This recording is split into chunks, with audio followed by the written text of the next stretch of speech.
రాష్ట్రంలోని సర్కార్ బడుల్లోని విద్యార్థులకు ఇచ్చే ఉచిత యూనిఫామ్ లో ఈసారి ఆలస్యం కానున్నట్లు ప్రస్తుత పరిస్థితిని బట్టి ఇట్టే అర్థమవుతోంది.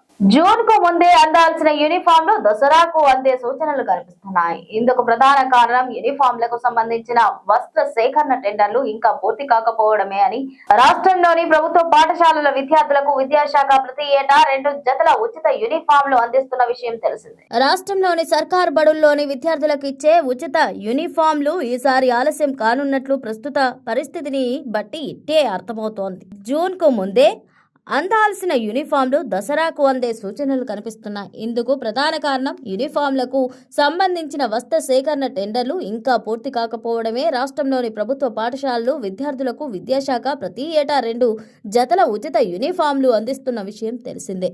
ఏటా 19.5 లక్షల మంది విద్యార్థులకు 2 జతలు అంటే సుమారు 40 లక్షల జతలకు ఇవ్వాల్సి ఉంటుంది.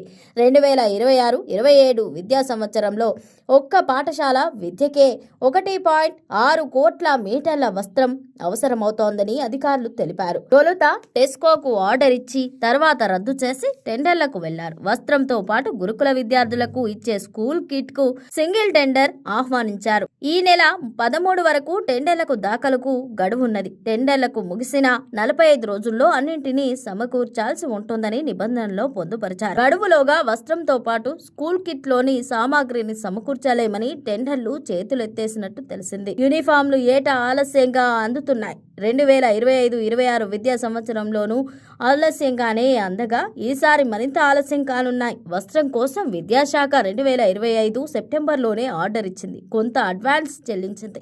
మొదటి కల్లా మండలాలకు చేరింది. సెప్టెంబర్లో 2వ జతకు కావాల్సిన వస్త్రం అందించింది. సెప్టెంబర్లో ఆర్డర్ ఇస్తేనే ఈ పరిస్థితి ఉంటే ఈ ఏప్రిల్లో టెండర్లు దాఖలు చేస్తే జూన్ లోపు వస్త్రం అందుతుందా అన్న సందేహాలు వ్యక్తమవుతున్నాయి.